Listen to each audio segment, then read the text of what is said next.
webinaire, autour du sujet de comment adopter finalement les bons réflexes, hein, pour protéger vos intérêts dans vos relations, avec des tiers.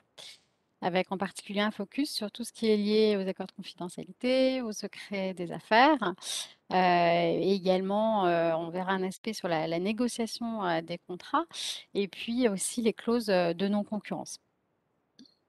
Donc, en 2 mots, le groupe Pless3 IP, donc c'est un cabinet de conseil, hein, en propriété industrielle. Donc c'est une profession réglementée qui a cette spécificité, d'avoir à la fois des ingénieurs, en fait, des scientifiques, et puis des juristes.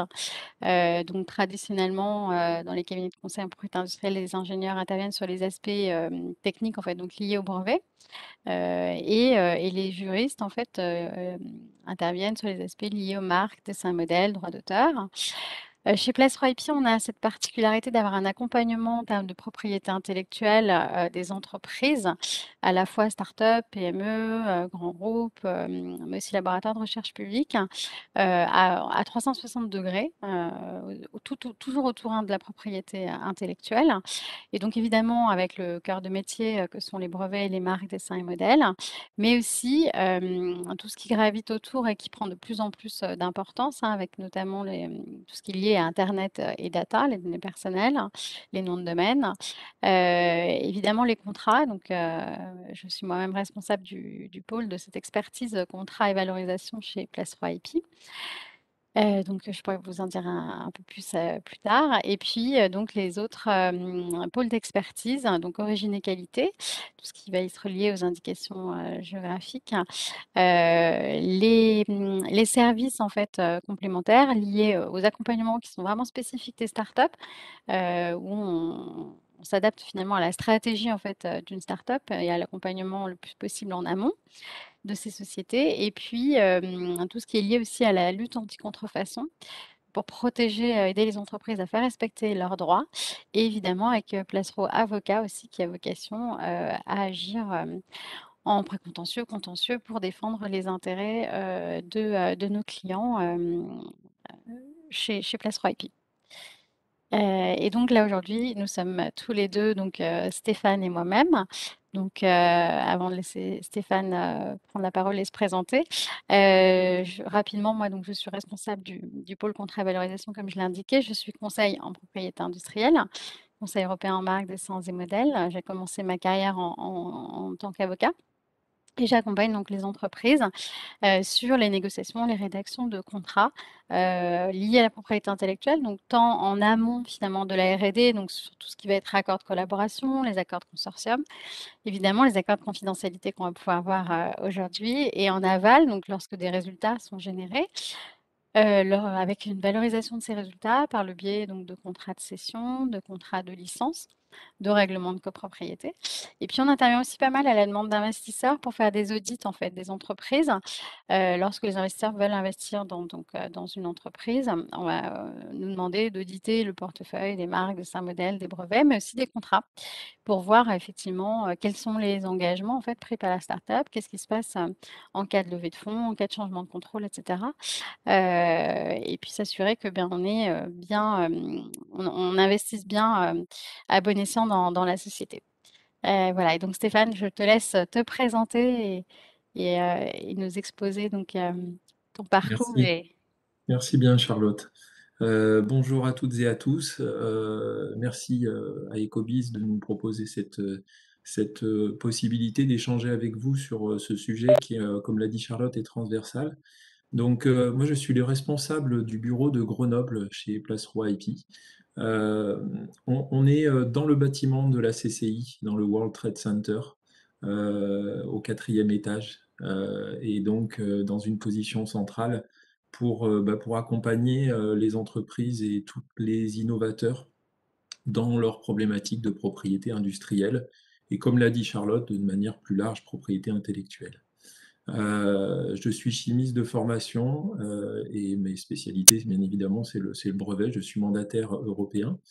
Et la particularité, c'est que j'ai rejoint Placero après une expérience de plus de 20 ans dans l'industrie, et notamment ces 13 dernières années en tant que directeur de la propriété industrielle, excusez-moi, heu de la propriété industrielle dans un grand groupe de chimie qui s'appelle SNF, qui est basé à Andrézieux-Bouthéon, qui est dans la région Auvergne-Rhône-Alpes.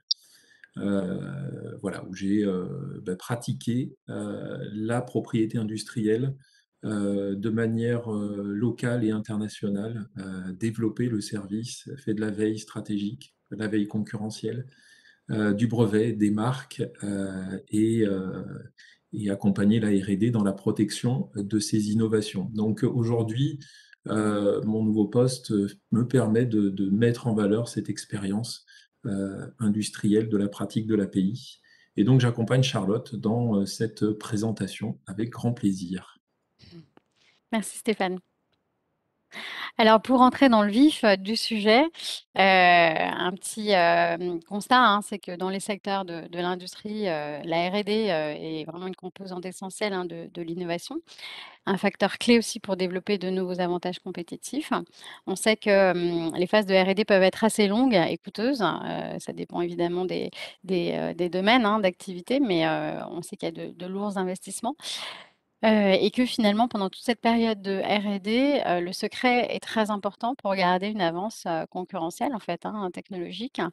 Et au-delà de ça, en fait, hein, au-delà du secteur de la R&D en tant que tel, où on comprend bien tous les enjeux liés au secret, on peut voir aussi que ben, dans d'autres domaines, les plus variés possibles, le savoir-faire et certaines connaissances qui peuvent être non protégeables, hein, au titre de la propriété intellectuelle, par exemple, comme des méthodes commerciales, des informations type des listes de clients, des listes de fournisseurs, ben, ne sont pas protégeables en tant que telles. Les idées ne sont pas protégeables non plus en tant que telles.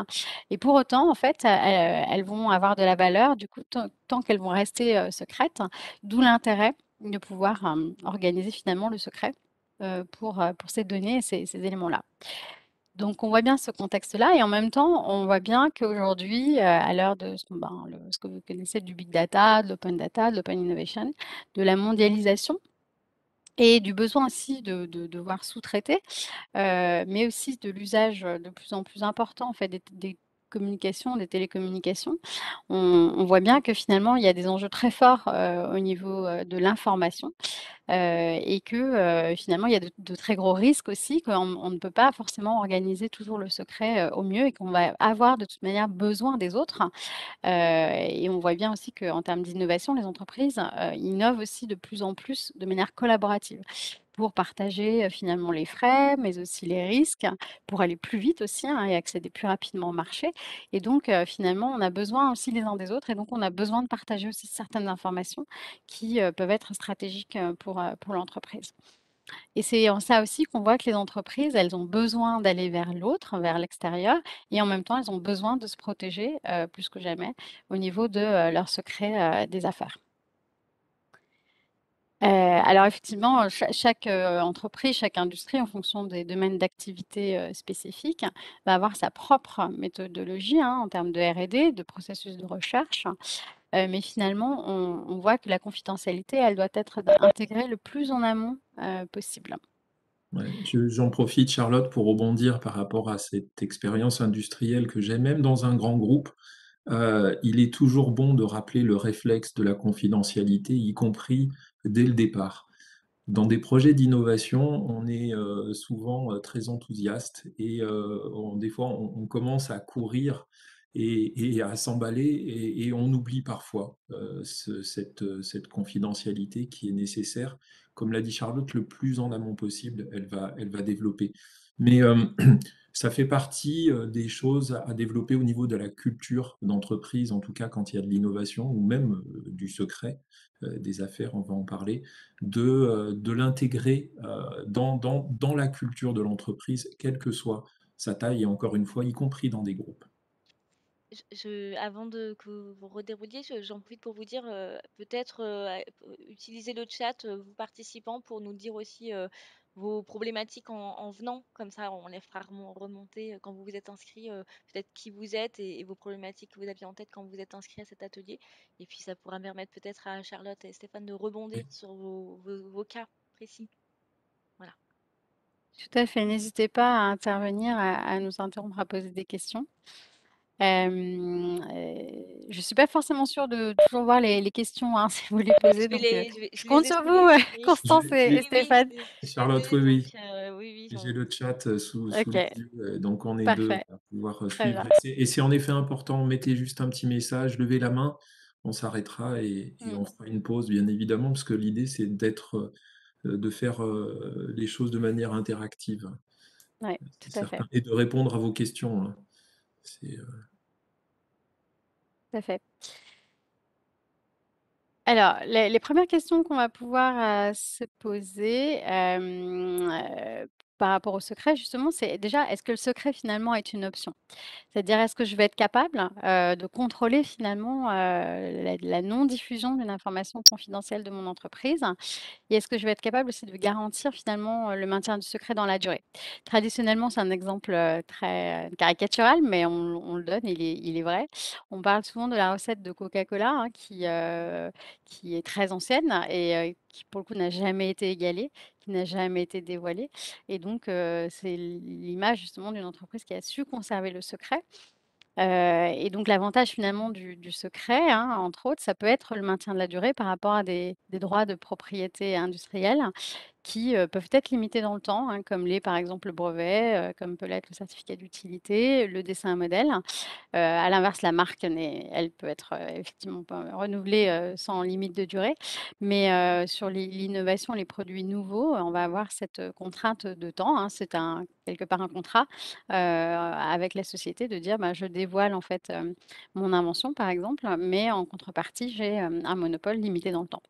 Le secret va avoir cet avantage que si on arrive à le conserver, eh bien, il n'y a pas de péremption, de prescription, du secret. Mais, le secret est quand même difficile à organiser. L'autre question qu'on va pouvoir se poser, c'est, finalement la capacité à faire respecter ses droits. À savoir qui, va pouvoir exploiter ma technologie? Est-ce que, dans quel territoire, va être exploitée ma technologie? C'est le cas en particulier lorsqu'on a un transfert technologique, on va communiquer un savoir-faire à une entité en particulier et de savoir est-ce que je vais être capable finalement, d'identifier si le contrat se termine par exemple, est-ce qu'il va continuer à mettre en œuvre des éléments de savoir-faire que je lui aurais communiqués? Il y a une question aussi, ça va être la détection en fait, hein, de éventuellement la contrefaçon, de dire est-ce que je suis capable de détecter, une contrefaçon ou pas? Et si c'est pas forcément le cas, est-ce que j'ai intérêt à divulguer ou bien à conserver au secret? En réalité, c'est jamais blanc ou noir, hein. Finalement, une stratégie en entreprise, ça va être finalement un mix des 2. Et en termes de propriété intellectuelle, l'idée, ça va être de pouvoir, cumuler les différents droits et justement l'articulation du secret avec le brevet notamment, est idéal. En termes de brevetabilité, la question ça va être aussi est-ce que j'ai la possibilité de couvrir mes produits en tant que tels, plutôt que leur utilisation? Est-ce que mes produits ou services, sont protégeables sans être contournables? C'est ce que je vous indiquais, tout à l'heure, par rapport à d'éventuelles contrefaçons, de tiers. Ouais, là, Charlotte, je me permets, pour Oui, la bien sûr. brevetabilité, ce qui est pas toujours le cas, hein, dans tous les projets que peuvent avoir les entreprises, mais quand la question se pose, il y a toujours, la question de conserver le secret ou de déposer une demande de brevet qui engendre la publication de, l'innovation au bout de 18 mois, qui est le corollaire de la protection accordée, aux demandeurs, du brevet. Et donc, c'est une question absolument, cruciale il y a une série ensuite de questions répondre, pour y répondre et savoir si en effet il vaut mieux conserver le secret ou, déposer une demande de brevet. Voilà, ça c'est encore une autre question plus large, mais, elle peut se poser, heu, dans ces accords, multilatéraux. Voilà. Tout à fait et les autres questions qu'on peut, se poser aussi, c'est de savoir quel est finalement mon contexte à la fois concurrentiel, mais aussi réglementaire. Si finalement on est dans un environnement, pro brevet, ou pas, ça va être important, de le prendre en considération pour savoir, au final, quel est mon risque à ne pas déposer. C'est-à-dire que je peux pas avoir comme stratégie de conserver le secret, par exemple sur, un produit innovant, en fait, où je sais qu'il y aura pas forcément de reverse engineering. Le risque, c'est que, finalement les tiers vont pouvoir peut-être eux déposer. Donc là, on aura, on alors on peut être préservé parce qu'on aura quand même ce qu'on appelle un droit de possession personnelle antérieure, hein, donc on ne sera pas, exposé à un risque de contrefaçon. En revanche, c'est un droit qui est personnel et du coup, une fois que les autres ont déposé, en fait, pour le coup, eux, ils peuvent, créer d'autres valorisations avec des tiers, et nous, en revanche, effectivement, on ne pourra pas valoriser, on ne pourra pas céder, en fait, nos droits sur, ces éléments qui auraient été protégés par un tiers, au titre, du brevet. Donc là aussi, il faut prendre en considération, finalement, si j'ai des concurrents qui sont très actifs et très pro brevet, j'ai pas forcément intérêt à n'être que sur le secret. Tout à Heu, oui, Je me permets d'ajouter une notion que j'aime beaucoup, c'est la paix armée. La paix armée, ça veut dire quoi? Ça veut dire, chacun a ses «armes» entre guillemets, dont les brevets et les autres titres de propriété industrielle, qui lui permettent de garder cette paix, finalement, parce que, chacun se tient par la barbichette et chacun a intérêt à ne pas bouger. Si vous n'avez pas des titres de propriété industrielle, vous n'êtes pas dans cette, situation de paix, armée et vous pouvez, si vous avez tout misé sur le secret, vous retrouvez dans une situation de dépendance. Voilà, malgré les protections possibles, mais qui sont encore une fois très localisées en France et dans certains pays, mais pas dans d'autres. Voilà. tout à fait. Il y a aussi une autre question, ça va être la réglementation. Est-ce que, selon les domaines, en fait, on va possiblement être obligé de dévoiler finalement comment est fabriqué notre produit, ce qu'il y a dedans, quelle est la composition? Et donc là aussi, on peut avoir intérêt quand même à devoir se protéger. Et Stéphane, je crois que tu avais, aussi des commentaires par rapport à ça, de ton expérience? Par rapport à la réglementation, Mmh. oui, disons, Concernant ce qu'on doit dévoiler et exactement. Hem, d'une manière générale, quand on approche les tiers, je dis souvent, il faut donner l'essentiel, tout l'essentiel, mais surtout, surtout, surtout, rien que l'essentiel. C'est-à-dire quand vous échangez des informations, vous il y a toujours ce réflexe de dire, «Je vais donner ce qui est nécessaire pour que la collaboration se passe bien», mais dans l'élan, ne pas trop dire. Une information qui peut être anodine pour vous, ne l'est pas forcément pour, les tiers qui sont en face de vous et qui peuvent lire entre les lignes et ça leur apporte beaucoup, de valeur. Donc, je parle de ce sujet parce qu'au niveau de la réglementation, typiquement en chimie, il y a une obligation de déclarer, la composition des produits qui sont vendus et donc c'est, quelque part une violation, mais par la réglementation du secret. Mais il y a toujours une possibilité, de, donner des fourchettes de composition et donc, de par là même, de protéger le secret et donc de ne pas tout donner. Donc la réglementation impose des choses et il est très important de bien la connaître pour ne pas tout dévoiler. En fait, c'est la leçon. Voilà. Notamment en chimie, mais ça peut être dans l'électronique pour les nouvelles normes 4G, 5G, etc. tout à fait. Voilà, Et on en a parlé tout à l'heure, hein, sur le temps, finalement, d'innovation qui peut être assez long. Selon les secteurs et là aussi, du coup, on peut avoir, intérêt à vouloir, préserver le secret. Mais c'est vrai qu'en matière d'innovation, on a quand même toujours la contrainte, de se dire qu'il peut y avoir une divulgation par un tiers ou un dépôt par un tiers et donc on a aussi intérêt à se protéger assez tôt. D'où finalement l'intérêt, de mixer, en fait, ce qui va être lié au secret et au brevet. L'autre question, effectivement, c'est, est-ce que je vais avoir besoin de financement, hein? Parce que d'avoir des éléments du savoir-faire, par exemple, qui ne seraient protégés que par le secret, les investisseurs, en fait, ils vont, chercher finalement en tant que financier à voir quels sont les titres, en fait, hein, de l'entreprise et notamment est-ce que l'entreprise a déposé des brevets? Au-delà de, effectivement, est-ce qu'elle sait protéger son savoir-faire par le secret? Et puis en matière de contrefaçon, hein, de dire est-ce qu'on peut, finalement, détecter les contrefaçons et on peut obtenir une preuve de la contrefaçon peut-être plus facilement sur la base, du brevet. Mais on verra tout à l'heure avec le secret des affaires qu'aujourd'hui on a, des actions qui sont assez efficaces, hein, avec la nouvelle protection qu'on verra tout à l'heure, en détail. Donc rapidement finalement, pourquoi on va vouloir, organiser finalement la confidentialité et le secret? La première chose, ça va d'être préserver finalement ses droits en fait existants et futurs et donc on verra qu'on va devoir sensibiliser, les collaborateurs aux règles de confidentialité, hein.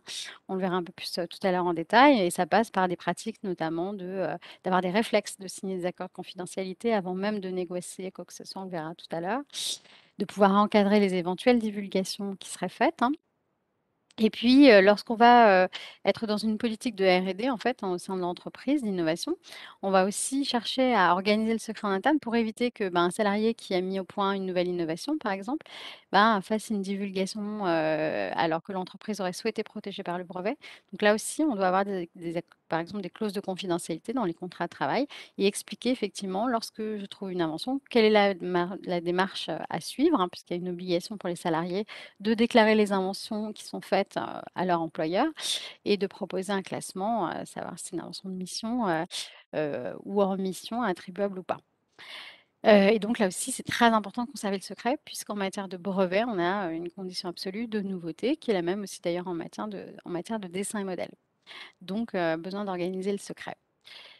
Et donc on verra effectivement en matière de bonnes pratiques de négociation, hein, avec, non pas que les juristes, mais les gens qui sont à la R&D, mais aussi les commerciaux, marketing, parce que comme le disait Stéphane, parfois, lorsqu'on sait qu'on est sur un nouveau projet de R&D, ça peut être un élément un peu vendeur, par exemple, pour quelqu'un qui est au marketing ou, au commercial et qui va être tenté finalement de dire: «On est en train de travailler sur un nouveau projet innovant». Rien que ça, finalement, ça peut être une divulgation d'informations, qui peut être vraiment négative pour l'entreprise parce que c'est une information qui peut être capitale pour les concurrents de savoir que vous travaillez sur tel projet, innovant.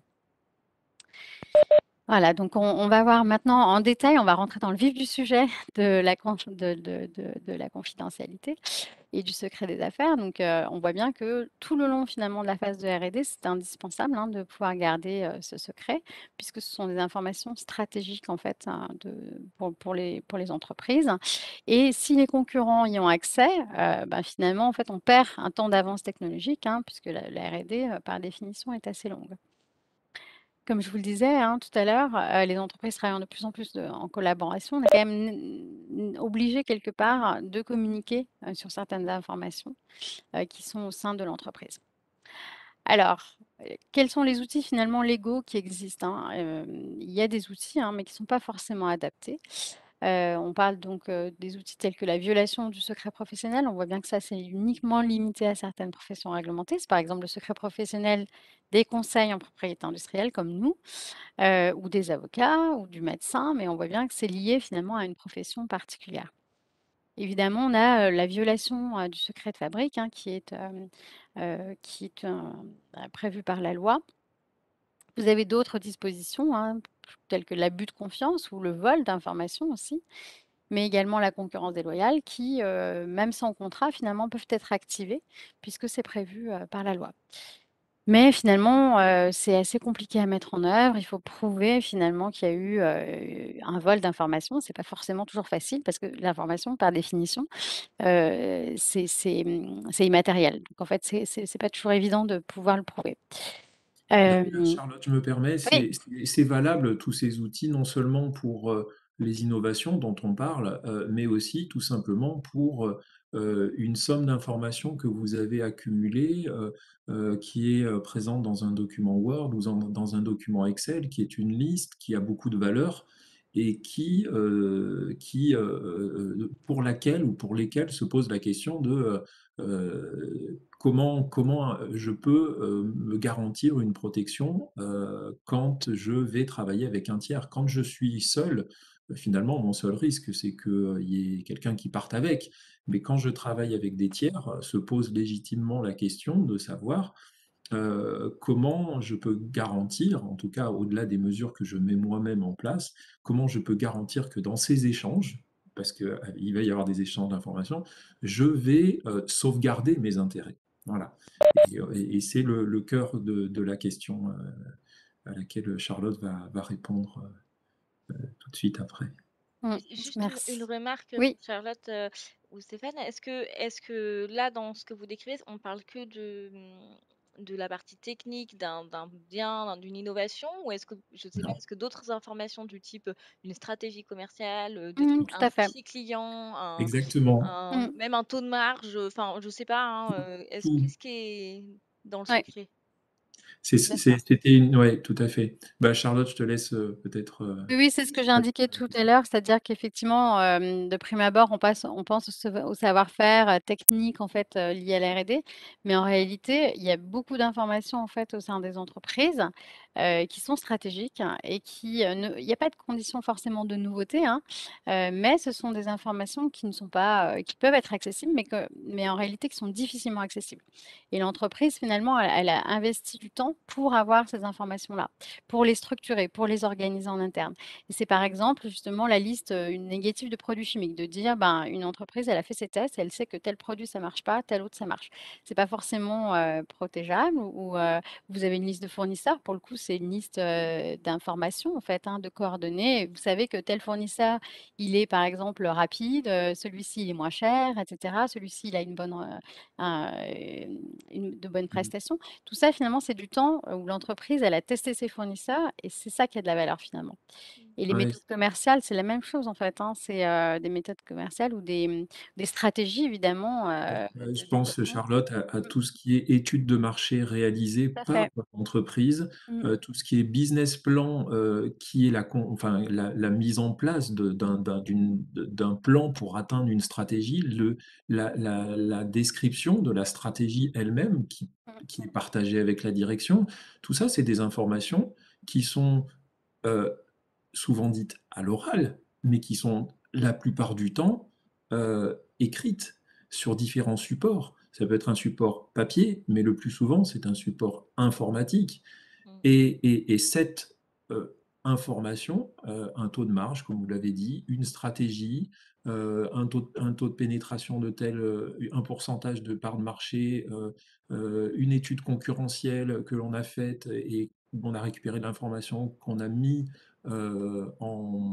qu'on a mis en musique et qui fait qu'on ressort avec une vision du paysage, de la concurrence, etc., de l'information que l'on récupère et que l'on travaille et qui a de la valeur ajoutée, tout ça, en fait, on ne se rend pas compte, finalement, quand on est dedans, la valeur de toute l'information qu'il y a autour de nous, tant au niveau direction, commercial, marketing. C'est pas seulement la technique. Et c'est là où le secret des affaires va intervenir, parce que la technique, vous avez ce choix et cette possibilité du brevet ou de la marque ou du dessin et modèle. Euh, pour tout le reste, et ça représente une somme importante d'informations, il faut savoir que il y a des choses aujourd'hui pour se protéger. Et c'est important de le savoir. OK, merci. Alors juste pour recontextualiser un petit peu, il y a donc, maintenant ça date un peu puisque c'était en 2016, mais, il y avait une réforme importante en fait du droit des contrats, qui avait permis justement de prendre en considération finalement, une obligation de confidentialité qui n'existait pas pendant la phase des négociations et ça même en l'absence de contrat.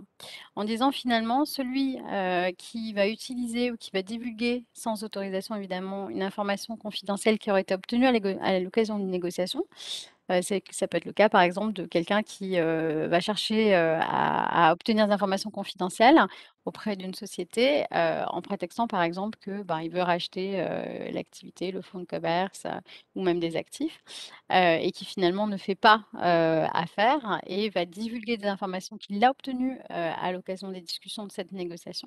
Pour le coup, il engage sa responsabilité de droit commun. Donc à l'époque, on pouvait considérer que c'était un acte de concurrence déloyale, mais il fallait le démontrer en montrant qu'il y avait effectivement, une faute, un préjudice et un lien de causalité.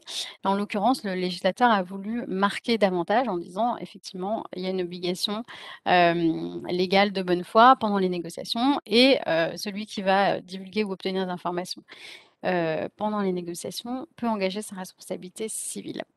Alors ça, c'est déjà un Quand est-ce bon que démarre une départ. négociation? Enfin, à partir du moment de la prise Alors de justement, c'est une contact? bonne question. En fait, les discussions, c'est dès le départ. C'est-à-dire que, lorsqu'on discute, enfin, lorsqu'on contacte, en fait, une société, le premier réflexe à avoir tout de suite, c'est de signer un accord de confidentialité et parfois, on voit parce qu'en réalité, on ne se rend pas compte, mais dans une discussion, même une première discussion informelle, on va pouvoir déjà, malgré soi, Oui. parce qu'on a envie d'attirer l'autre aussi, hein, donc à la discussion, donc on va essayer de donner quand même des informations et dès que vous commencez à donner des informations, bah, par définition, vous pouvez lâcher des informations confidentielles et s'il n'y a pas de contrat, pour régir cette période, en fait, de négociation, bah, on considérera que c'est, hors discussion, hors cadre de la confidentialité. Et d'ailleurs, on voit parfois des jeunes entreprises ou des startups, en fait, qui vont aller discuter, avec des grands groupes et qui ont un peu des étoiles dans les yeux et quand on leur dit: «Il faut signer un accord de confidentialité», elles ont un peu peur de froisser, l'autre partie en disant: «Ben, c'est je vais créer de la défiance». Au contraire, l'autre va, se dire que, la personne à qui il a affaire, est sérieuse et qu'elle a compris, en fait, tous les enjeux et qu'elle se protège et du coup, ça change un peu le rapport aussi, avec l'autre et surtout si jamais il devait y avoir une faille en fait, hein, finalement des informations qui seraient captées, ça permet éventuellement de pouvoir, engager la responsabilité, mais aussi possiblement si l'autre et c'est pas un cas d'école, hein, si l'autre déposait par exemple une demande de brevet sur des informations qui appartenaient à l'autre partie, de pouvoir éventuellement revendiquer, la propriété ou la copropriété de cette demande de brevet. Donc c'est vraiment pas neutre, hein, et en réalité, il faut vraiment avoir ce réflexe dès le départ et avant communication de quoi que ce soit, comme information. Ouais, quelle que soit la taille des entreprises, c'est l'effet David, contre Goliath, quoi, hein. C'est pas parce qu'on n'est pas petit qu'on ne doit pas défendre ses intérêts. Au contraire, comme l'a dit Charlotte, ça montre, il y a un sérieux, une connaissance et ça devrait être d'ailleurs plutôt bien vu si c'est un partenaire, même s'il est grand, même s'il est plus important. Tout à fait. Et alors justement cette obligation, enfin préservation, de la confidentialité, prévue par le code, n'est pas forcément suffisante. Pourquoi? Parce qu'en réalité, il n'y a pas de cadre contractuel qui va pouvoir définir ce qu'on entend par information confidentielle et qui va pouvoir préciser exactement ce qu'on interdit et ce qu'on autorise, dans le cadre de ce contrat. D'où vraiment l'intérêt de signer un accord de confidentialité et pas de se dire: «Je me repose sur ce qui est prévu, d'un point de vue légal». Ce d'autant plus effectivement quand on est dans une relation plus, avec un étranger, on peut se poser la question de la loi applicable. On le verra tout à l'heure d'ailleurs, au niveau des contrats. Juste pour, parler de cette notion de secret des affaires, donc en fait, cette, protection légale, hein, qui, date maintenant de 2018, a été mise en place, pour transposer en fait une directive de l'Union européenne. Parce qu'au niveau de l'Union européenne, on s'était rendu compte que finalement, il y avait de très grandes disparités selon les pays sur la protection du secret d'affaires. Ce qui avait pour effet, ce que déteste l'Union européenne, de créer finalement des distorsions, des disparités au niveau des États et parfois même de créer en fait une espèce de dumping, en disant: «Bah, il vaut mieux aller discuter dans tel pays parce que dans tel pays, ils sont mal protégés». Ou à l'inverse, de dire: «Bah, il faut surtout pas parler avec des entreprises de tel pays parce que, c'est trop dangereux». Donc l'idée, ça a été vraiment de pouvoir harmoniser cette protection au niveau de l'Union européenne et d'apporter des garanties, en fait, de protection, commune avec, des actions, assez fortes. Alors le secret des affaires, donc ça a vocation, vous voyez que là, c'est très large et c'est très fourre-tout, hein, donc comme on disait tout à l'heure, finalement, on peut mettre tout type d'informations, y compris des informations, commerciales, comme on l'indiquait tout à l'heure. Donc c'est toute information qui n'est pas généralement connue ou aisément accessible pour les personnes familières, de ce type d'activité ou dans ce secteur d'activité.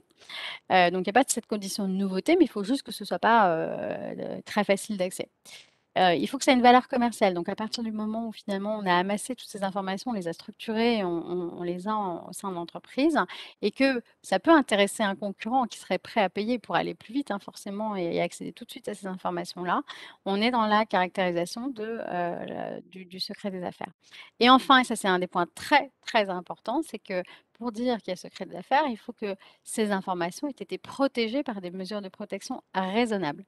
Et justement, l'accord de confidentialité, si demain on va voir un juge en disant: «Ben, moi j'ai du secret des affaires», il va nous dire: «Bah, OK, comment vous le protégez?» donc et un des points, ça va être de dire: «Bah, lorsque je communique avec des tiers, je signe un accord de confidentialité. Et ça, c'est vraiment un des axes clés pour pouvoir prétendre à cette protection. Et donc le secret des affaires, on ne va pas parler de propriétaire d'informations. Pourquoi? Parce qu'en réalité, ces informations, elles peuvent appartenir à différentes personnes. Elles peuvent être au sein de différentes entreprises, sous différentes formes et combinées avec d'autres informations. Mais il n'y a pas d'exclusivité sur la protection comme il peut y avoir en matière de propriété intellectuelle. Donc on va parler de détenteur légitime du secret. C'est celui qui veut en avoir le contrôle de façon licite. Donc ça, par exemple, peut être l'entreprise mais ça peut être aussi son sous-traitant, à qui elle a communiqué ces informations-là, sous confidentialité, mais où il est autorisé, à les utiliser. Et puis, ce détenteur légitime, du coup, il va avoir, bénéficié de cette protection, légale et on va voir quelles sont, tout à l'heure un peu les possibilités de cette protection. Alors le législateur, justement, il a prévu que l'obtention d'un secret des affaires est illicite si elle a été réalisée, cette obtention, sans le consentement.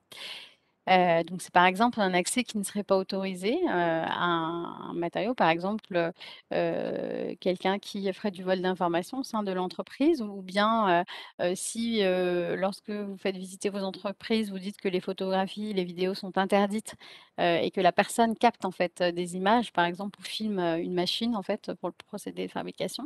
Ça, ce serait considéré comme un accès non autorisé par la loi et du coup qui peut être sanctionné. Et puis c'est de manière générale, là aussi on voit que c'est un peu fourre-tout, mais c'est ce qui permet d'avoir une protection très intéressante sur le secret des affaires. C'est tout autre comportement qui serait jugé comme déloyal ou contraire aux usages en matière commerciale. Donc ça peut être justement le cas de quelqu'un qui cherche à négocier et à obtenir des informations, alors qu'en réalité, il n'a aucune intention de conclure et qui cherche ensuite à utiliser ces informations. Et alors justement, le législateur, il a prévu explicitement le cas de la violation d'une clause de confidentialité, d'où l'intérêt vraiment de pouvoir dire: «J'ai signé un accord de confidentialité». Parce que la simple violation permet de démontrer que je peux aussi agir sur le terrain, de la violation du secret des affaires. Alors, dans les accords de confidentialité, vous verrez souvent que lorsqu'il y a justement, une volonté de discuter, de négocier avec un partenaire, la première chose, ça va être le réflexe de vous donner un accord de confidentialité. Donc en général, c'est le premier qui tire, qui va essayer de dire: «Voilà, ça c'est mon modèle d'accord de confidentialité». Il faut être vraiment très vigilant parce que souvent, en plus, les accords de confidentialité sont, envoyés un peu, en last minute, en fait, hein, juste avant la réunion.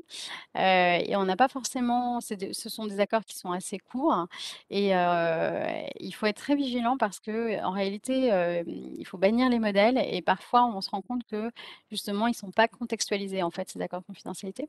Donc dans le préambule, il faut bien expliquer pourquoi on se parle en fait, qui fait quoi, qui a quoi comme compétence et quelle est la raison pour laquelle on signe cet accord de confidentialité. Il faut aussi bien faire attention aux périodes en fait, hein, parce qu'en réalité parfois on a commencé à discuter et puis on se dit: «Ben mince, en fait, on a oublié de signer, dans la précipitation l'accord de confidentialité». Il faut faire attention justement de ne pas avoir de phase où on ne serait pas couvert par un accord de confidentialité alors même qu'on a commencé à discuter. D'où l'intérêt de le faire, vraiment dès le départ. Et puis il y a une grande liberté contractuelle, donc parfois il peut y avoir des clauses un peu piégeuses, notamment sur, des exclusivités, par exemple de discussion pendant toute la durée de l'accord de confidentialité. Parfois même, c'est assez grossier, mais on peut le voir, des clauses par lesquelles on s'engage en fait même à céder en fait certains droits ou au contraire à se dire: «Bah, finalement, si je génère en fait des informations moi-même, hein, à partir d'informations confidentielles de l'autre partie, elles peuvent lui appartenir». Donc voilà, ça c'est des points où il faut être très vigilant parce qu'en une phrase en fait, vous pouvez, finalement, engager de gros risques. Donc vraiment attention aux accords, standardisés, il faut que ce soit toujours du sur mesure. Alors quand est-ce qu'on rencontre, ces accords, hein, de confidentialité? Alors évidemment en phase précontractuelle, hein, c'est-à-dire avant, justement de pouvoir signer par exemple une cession de fonds de commerce ou une acquisition, d'un brevet ou un contrat de licence de marque. Donc dans les négociations avant, mais aussi évidemment pendant l'exécution du contrat et là ça prend la forme plutôt de clauses de confidentialité dans d'autres accords. On le voit évidemment dans les cas de sous-traitance, hein, puisqu'en fait, on va confier à notre sous-traitant de travailler, sur un projet à partir de nos cahiers des charges, de nos spécifications. Mais évidemment, on ne veut absolument pas que le sous-traitant puisse aller faire la même chose pour un de nos concurrents.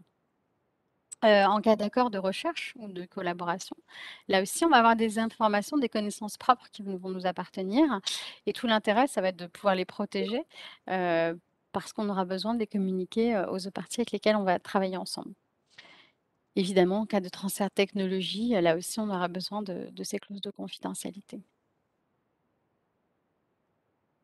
Alors dans les accords de confidentialité, un des points qui est important, c'est, le départ, hein, c'est avec qui je vais signer. Est-ce que je connais mon co-contractant? C'est en général des contrats qui sont conclus, on dit intuitu personné, c'est-à-dire que je le conclus avec cette personne parce que je la connais, parce que j'ai déjà a priori un rapport de confiance. Il faut être assez méfiant lorsque vous avez, une notion d'affilié dans les accords de confidentialité, en particulier quand vous êtes avec une société où derrière c'est un grand groupe à l'international. Parce qu'en réalité, ça veut dire que l'information que vous donnez, elle va pouvoir aller à votre contractant, par exemple français, et à toutes ses affiliées, c'est-à-dire possiblement toutes les sociétés, du groupe à l'international que vous ne connaissez pas, et vous ne savez pas forcément où elles sont, localisées, avec possiblement accès dans certains pays avec des protections qui sont moindres qu'en France. Donc là aussi, soyez vigilants. Stéphane, tu voulais dire quelque chose? Non? On ne t'entend pas? Je rétablis le son. Oui, oui, Voilà. Charles, je voulais rebondir sur cet exemple de la filiale, enfin de la filiale du partenaire en fait. Euh, par expérience et de vécu, quand ça part notamment en Chine, on pense à cet exemple, mais c'est une réalité. Ça peut être une catastrophe pour le projet et même pour l'entreprise si cette information euh, est diffusée et donnée à une filiale que on ne maîtrise pas, comme l'a dit Charlotte. On ne maîtrise plus rien, on perd le contrôle en fait. Et l'idée, c'est de garder le contrôle de manière contractuelle. Voilà. Tout à fait.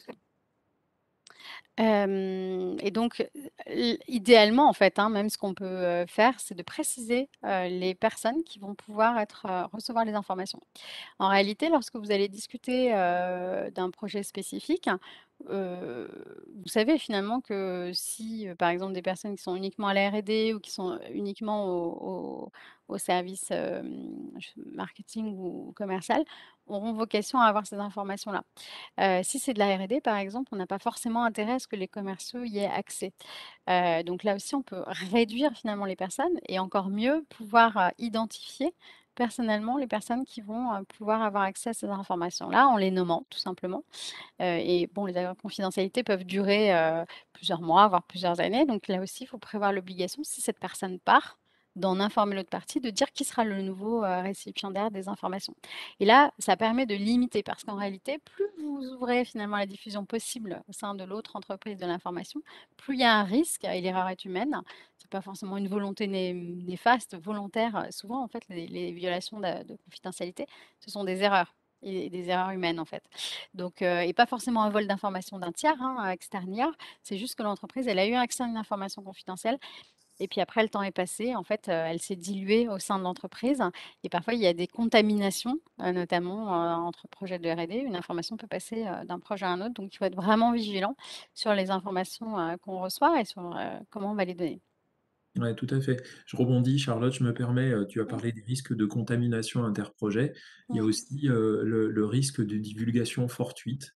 Et Ouais, alors là, il y a un grand, grand classique, c'est de laisser par inadvertance traîner quelque chose sur le web. Et c'est incroyable tout ce qu'on peut trouver quand on recherche des fichiers PDF dans le web sur certains sujets. Et voilà, sans le vouloir, on peut tomber sur des informations. Je me souviens être tombé sur un rapport, un draft, un brouillon de rapport du gouvernement britannique sur la technologie de fracturation hydraulique, avant même, 6 mois avant, que les Britanniques donnent leur décision finale sur le positionnement de cette technologie qui est très décriée environnementalement. Et nous avions l'information 6 mois avant, parce que le rapport, il aurait pu changer, mais il se trouve que le rapport était quasiment finalisé. Donc, la divulgation fortuite, c'est-à-dire non volontaire, est un grand écueil de la fuite d'informations et d'autant plus avec les outils informatiques, la digitalisation. Voilà, Mmh. c'est vraiment un point d'alerte qu'on souhaite partager avec vous. Et si c'est enfin, si c'est non volontaire, dans ce cas, est-ce qu'on peut se retourner contre la personne? Oui, tout à fait, parce que ça peut être de la négligence. Mm. Donc, évidemment, on va pas avoir à démontrer que c'était, volontaire, en fait, hein. D'où l'intérêt alors, en fait, quand on signe un accord de confidentialité, on a souvent comme réflexe de dire: «Je veux protéger mes propres informations confidentielles». Mais souvent, ce sont des accords réciproques et donc il faut être très vigilant parce qu'en réalité, moi-même, je vais m'engager finalement à des obligations de respect de la confidentialité et du coup, ça veut dire qu'en interne, il faut que moi-même, je sois capable d'organiser, en fait, cette confidentialité, ce secret. Il ne faut pas penser qu'à la protection de ses propres informations, il faut aussi penser à comment moi, je vais réussir à ne pas divulguer, en fait, d'informations confidentielles qui me sont confiées. Donc ça demande vraiment, de de la Ouais, rigueur, ouais, un des 2 effort de côtés, en fait. réciprocité, ouais, Ouais, tout tout à à fait. fait. Et d'ailleurs, parfois, on a l'effet inverse, c'est-à-dire qu'on a des entreprises qui se disent: «Ouh là là, non mais attendez, moi j'ai pas envie de signer un accord de confidentialité parce que des accords, j'en ai plein, et pour le coup, je veux pas risquer en fait qu'on puisse me dire: «Bah, cette information, c'est moi qui vous l'ai communiquée, vous l'utilisez». Parce qu'il va falloir que je prouve que j'avais moi-même cette connaissance avant qu'on me la communique. Et donc c'est d'ailleurs tout l'intérêt des enjeux des accords de confidentialité, c'est de pas simplement avoir le réflexe de signer des accords de confidentialité, c'est de pouvoir dater soi-même ses propres informations, les organiser, les formaliser par écrit. Parce que souvent, quand on parle de savoir-faire, on sait qu'il y a quelque chose en entreprise, mais que c'est un peu intangible. Et en réalité, si on veut montrer après qu'il y a une faute ou une faille, bah, il faut qu'on prouve qu'avant l'accord de confidentialité, j'étais en possession de ces éléments-là de manière certaine, avec une date certaine.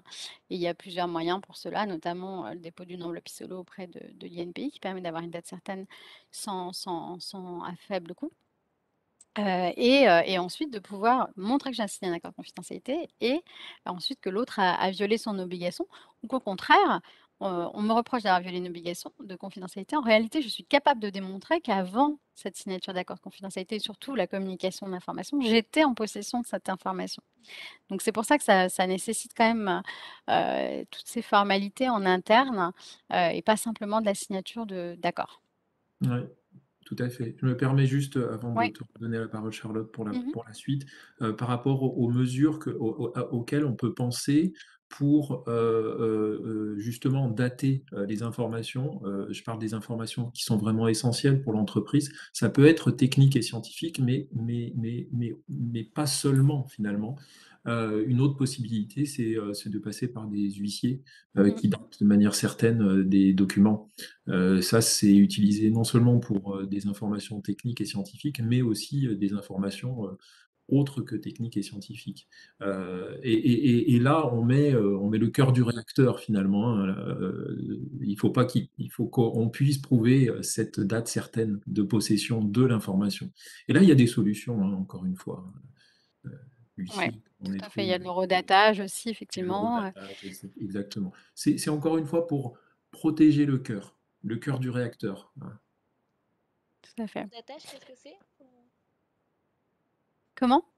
Qu'est-ce que c'est l'horodatage?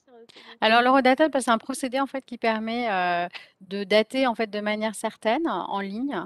Donc il y a plusieurs acteurs, hein, qui, permettent ça, avec derrière un système de datation, certaine. Et donc ça vous permet de le faire de manière numérique en fait, et de pas forcément avoir un recours à un huissier ou un notaire.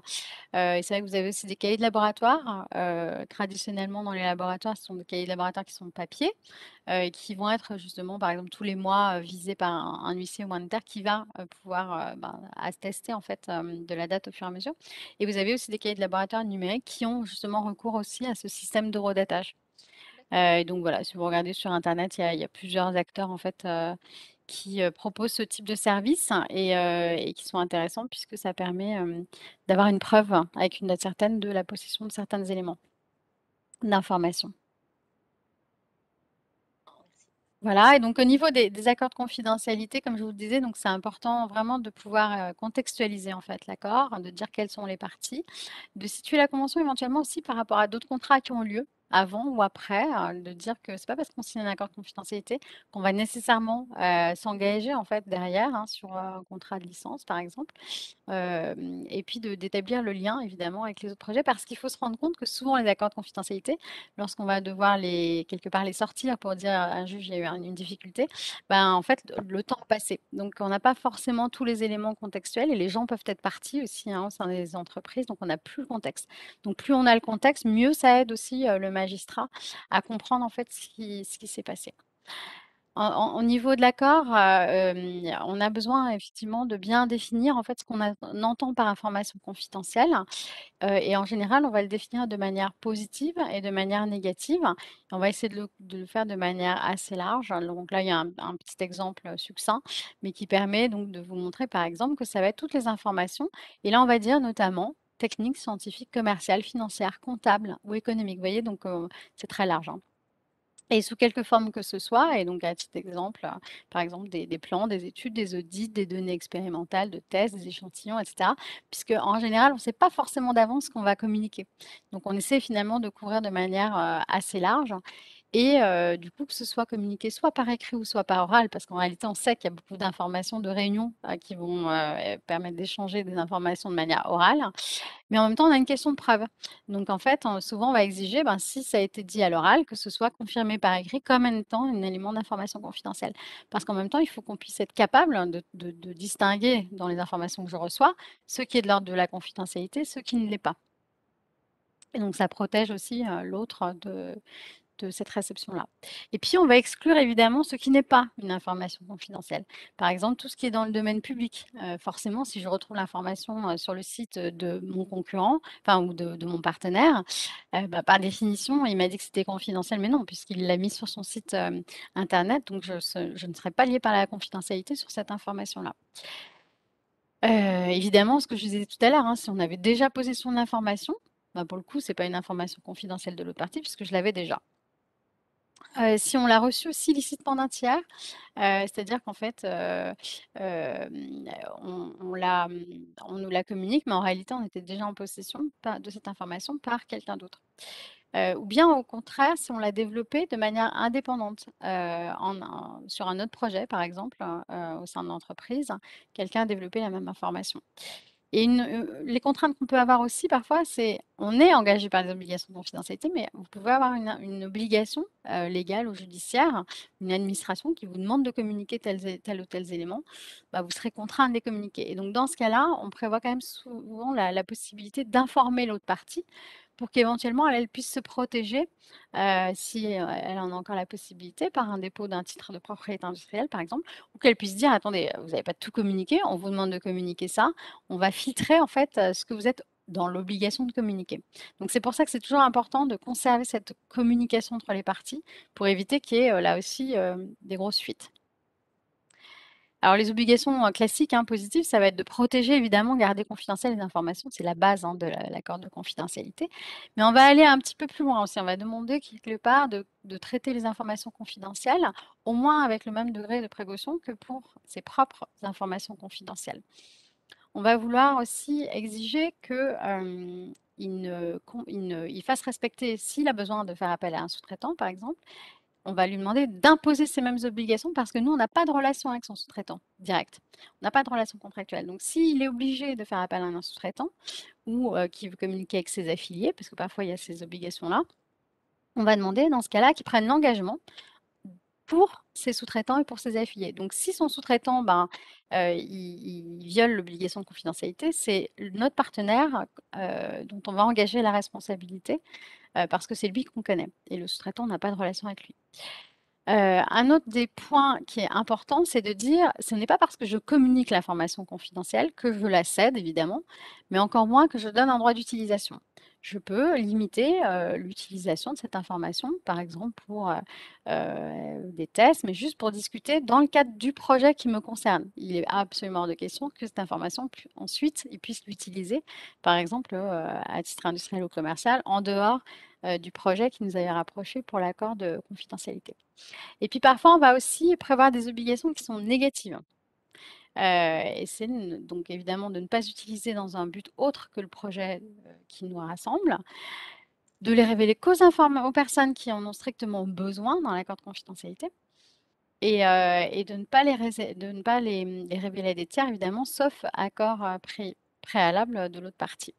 Un des points importants aussi, ça va être de ne pas déposer de titre de propriété intellectuelle et si c'est par ce biais-là qu'on pourra facilement dire si vous avez déposé une demande de brevet, par exemple, sur des informations qui m'appartenaient, je suis en mesure, de prouver que c'est une violation de l'accord et de revendiquer du coup la propriété ou la copropriété de la demande de brevet. Donc on va explicitement interdire à l'autre de déposer, ça c'est important, des éléments. On va lui interdire évidemment de faire des copies, des reproductions et aussi de se livrer à du reverse engineering. Et ça, c'est important parce qu'en réalité, si on ne l'interdit pas, c'est autorisé. Depuis justement la nouvelle loi sur le secret des affaires, on a la possibilité de, faire de l'ingénierie inversée à partir des informations qui nous sont communiquées, sauf si on l'interdit. Donc, quand on communique une information, on a plutôt intérêt à interdire cette pratique, à défaut de quoi on perd un peu le contrôle.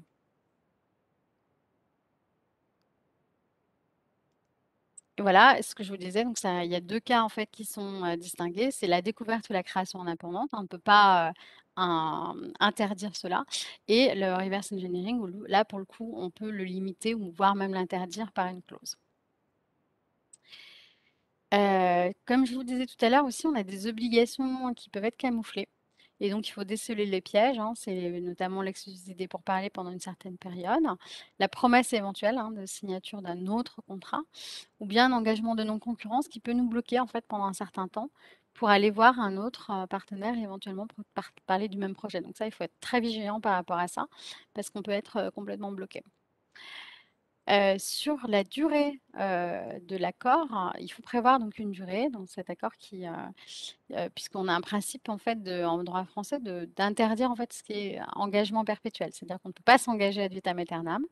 Et s'il n'y avait pas de durée justement, on pourrait dire: «Bah, je sors quand je veux», c'est une résiliation à ce moment-là, juste avec un préavis raisonnable, qui peut être du coup de quelques mois, hein, selon la durée depuis quand on est engagé. Donc il faut plutôt proscrire la durée indéterminée, plutôt prévoir une durée déterminée. Et en général, ce qu'on fait, c'est qu'on va dire, ben, on imagine que notre discussion, elle va durer, allez, 1 an, pour savoir si on va travailler ensemble et signer un accord, par exemple, de collaboration derrière. Donc on va dire que la confidentialité a 1 an. En revanche, les obligations de confidentialité, on va surtout pas les limiter à 1 an parce que sinon, c'est beaucoup trop court et donc on va, les faire perdurer même après la fin de ce contrat ou la résiliation de ce contrat s'il doit y avoir résiliation, pour une durée qui est plus longue et en général, on prévoit une durée entre 5 et 10 ans. Après, évidemment, tout dépend des informations qu'on va, divulguer. Vous avez des informations, vous savez très bien que dans 5 ans, c'est déjà obsolète, il y a aucun sujet et la durée, ça va très bien. Il y a d'autres pour lesquels, ça peut être beaucoup plus long et je reviens à l'exemple Coca-Cola, si on avait mis un accord de confidentialité que 5 ans avec un sous-traitant, ça aurait été une catastrophe. Donc là, on peut imaginer qu'on puisse, envisager une protection tant que les informations ne sont pas tombées dans le domaine public. Alors, peut-être un exemple pour bien comprendre, si j'entre en discussion avec un fournisseur, euh, que derrière ça ne se fait pas, finalement, je ne vais pas choisir ce fournisseur, il est tenu, enfin voilà, l'engagement, on le fait pour 1 an, le temps de la discussion, et ensuite, rien ne le enfin, il n'y a plus rien ne protège de ce que j'ai pu lui donner comme information. Non, non, au contraire, justement, si donc je discute avec un fournisseur, mon accord de confidentialité d'une durée d'1 an. En général, ce qu'on prévoit, c'est que justement, les obligations de confidentialité qu'il va avoir pendant toute la durée du contrat de 1 an, en fait, elles vont perdurer, même si mon contrat s'est arrêté et que finalement on ne fait pas affaire. Il n'aura pas la possibilité, de dire à un de mes concurrents, «Ah ben, on m'a donné telle et telles informations, j'ai un cahier des charges, si vous voulez, je peux vous le communiquer». Ça, c'est absolument interdit. Et du coup, ce sera pendant la durée qu'on aura fixée, donc peut-être de 5 ans ou 10 ans après l'expiration du contrat. Mais on distingue bien juste la durée du contrat en tant que tel et la durée des obligations de confidentialité qui vont perdurer au-delà, du contrat. Donc là aussi, il faut être vigilant par rapport à cette durée, que ce soit bien les bonnes durées.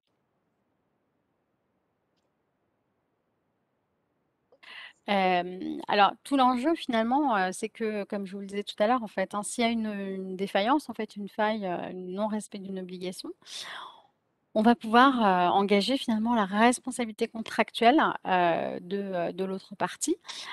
Si on a une donc il va avoir une obligation de résultat en fait, hein, de ne pas faire. Alors que si on n'avait pas d'accord de confidentialité, on serait plus sur le terrain, par exemple, de la concurrence déloyale ou de la responsabilité civile, où on devrait prouver à la fois, une faute, à la fois le préjudice qui a été créé et le lien de causalité, c'est-à-dire le lien entre cette faute et le préjudice qui a été créé. Alors que là, il suffit juste de dire: «Regardez, au juge, j'avais un accord de confidentialité, il n'a pas respecté parce qu'il ne devait pas divulguer, je retrouve l'information dans une publication, dans une revue, alors que c'est une information qui m'appartient» et là, du coup, ça permet d'engager tout de suite sa responsabilité. Ça, Alors le c'est, juge oui, je me permets Charlotte, ça c'est oui, je t'en vraiment prie. un point vraiment très, très important parce que ça donne, de la force, à ces contrats de confidentialité. Il y a pas c'est oui, c'est non, mais en tout cas, on a une facilité d'action, pour, sanctionner ou en tout cas pour demander une sanction ou une réparation, beaucoup plus facile que, dans le cas d'une responsabilité, délictuelle. Ouais. C'est vraiment dans le sens positif pour, celui qui, a signé un contrat de confidentialité et qui pense que son partenaire n'a pas respecté certaines clauses. Donc c'est vraiment très protecteur Ouais, tout et à c'est une fait. très bonne chose. Et en cas justement de violation de l'accord de confidentialité, en fait, on peut aller demander au magistrat plusieurs mesures, hein, qui sont des dispositions légales, hein, sur la protection de secret d'affaires, qui permettent d'interdire, bah, évidemment la réalisation ou la poursuite des actes, d'utilisation ou divulgation de secret des affaires, mais aussi d'interdire, tous les actes, par exemple, de fabrication ou de vente, en fait, de produits qui seraient réalisés grâce à l'utilisation de l'information qui était, du secret des affaires. Donc ça va assez loin puisque, finalement, si j'ai divulgué une information, type une formulation chimique et que je peux interdire sur cette base-là, finalement, la fabrication ou la vente du produit qui a été réalisé grâce à l'utilisation de cette formule. Je peux aussi ordonner, la destruction totale, ou partielle, des éléments qui vont contenir ces informations confidentielles. Et donc, voilà, on a des actions qui sont très, concrètes en fait, hein, qui ne sont pas juste des dommages-intérêts, ça va beaucoup plus loin. Et ça se rapproche finalement des actions qu'on peut connaître en matière de contrefaçon. Donc, ce sont des dispositions qui sont vraiment intéressantes et qu'on peut, du coup faire ordonner, de manière, rapide en fait, par un magistrat, si effectivement on veut stopper, tout de suite, l'atteinte au secret des affaires. Et en matière de dommages-intérêts, du coup, on va prendre en considération différents éléments, à savoir, les conséquences, en fait, économiques négatives, hein, de l'atteinte au secret, puisqu'en réalité, l'entreprise, elle peut avoir possiblement une perte de chance, une perte, par exemple, de signer un contrat sur un transfert de technologie, avec une société, qu'elle envisageait. Puisque finalement, si c'est public, ça n'a plus aucun intérêt et il y aura pas de contrat de transfert de technologie. Évidemment, le préjudice moral parce que finalement, l'entreprise, elle pouvait communiquer aussi sur le fait que c'était une entreprise, innovante avec un secret des affaires et cetera et au final, si finalement, tout est jeté, dans le domaine public, ben, elle a perdu cet avantage, et donc c'est un préjudice, moral. Et puis évidemment, et ça c'est important, c'est les bénéfices qui vont être réalisés par l'auteur de l'atteinte au secret des affaires. Donc là aussi, on va prendre en considération, ben, toutes les économies qu'il aura faites, de ne pas avoir passé tout ce temps à amasser, toutes ces informations, qui relevaient du secret. Alors en matière de procédure, hein, on sait que en principe les procédures judiciaires donc sont publiques, hein.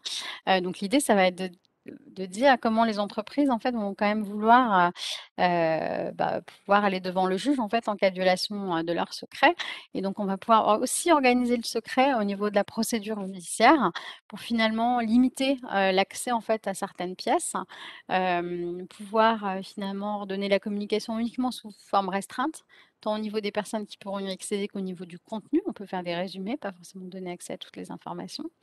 Et aussi dans la motivation de la décision, parce que par définition, les décisions de justice sont publiques, elles sont publiées. Là aussi, on peut demander à adapter en fait la rédaction pour éviter que dans la décision, il y ait encore plus, on appuie encore une fois, avec une divulgation, une atteinte au secret.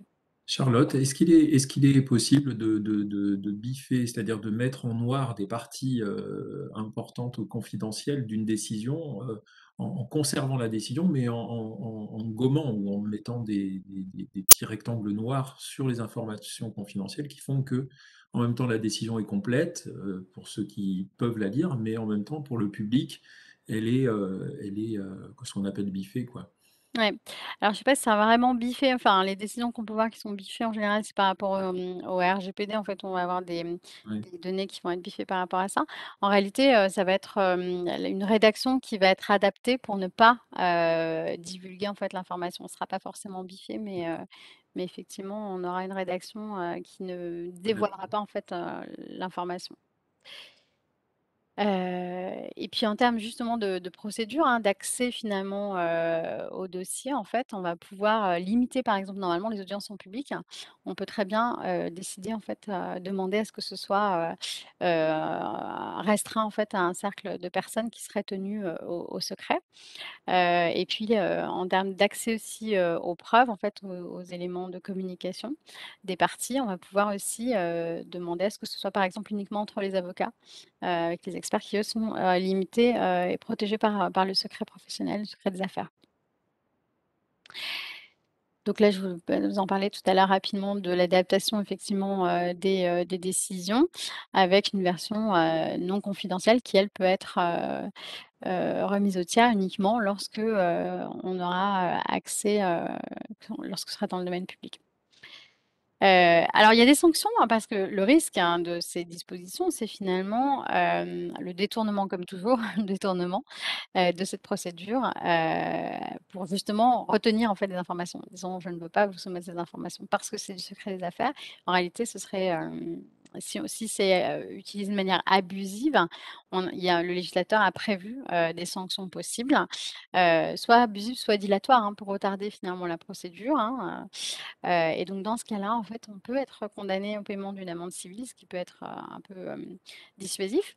Et puis, dans ce cas, le montant sera, limité en fait à 20 du montant des dommages-intérêts et le montant de l'amende dans tous les cas, ne pourra pas excéder 60 000 € et évidemment, on pourra être condamné en plus à verser des dommages-intérêts parce que ça, c'est uniquement une amende. Dans les accords de confidentialité, on en parlait tout à l'heure, vous savez, de l'extranéité, en fait, du fait que, si je signe un accord de confidentialité entre 2 sociétés françaises, a priori, ce sera en langue française et soumis au droit français. Mais vous pouvez très bien avoir un accord de confidentialité qui va être signé avec une entreprise française qui appartient à un groupe étranger et qui, du coup, sera rédigé en langue anglaise et possiblement va vous demander une autre juridiction. Là, il faut faire attention dans la manière dont on rédige l'accord de confidentialité. C'est-à-dire qu'il ne faut pas, lorsqu'on est français, par exemple, on va rédiger, en ayant tout en tête le mécanisme du droit français.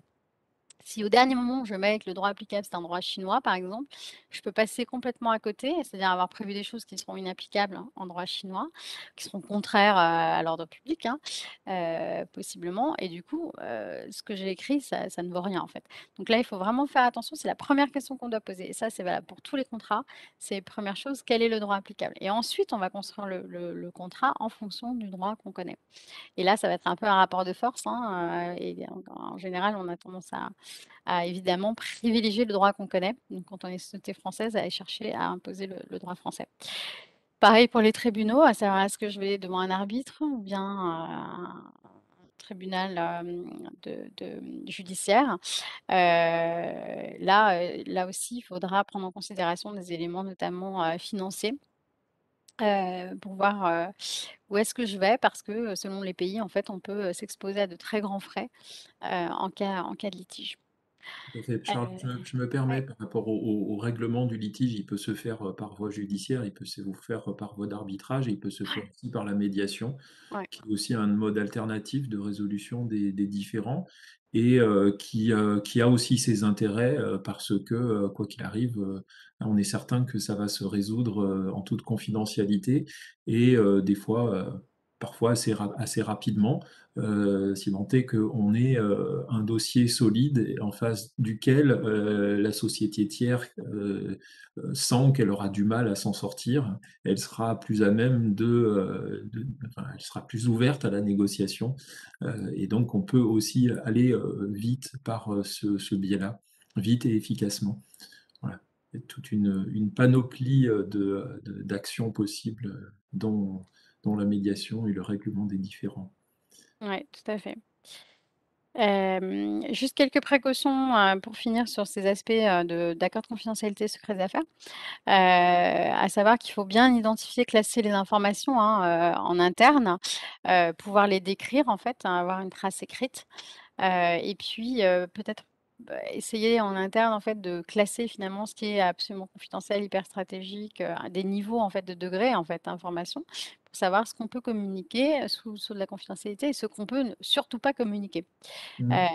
Et puis, il faut s'assurer effectivement qu'elles aient une valeur, en fait, substantielle, hein, économique, commerciale, hein, parce que c'est en ça qu'elles vont être protégées.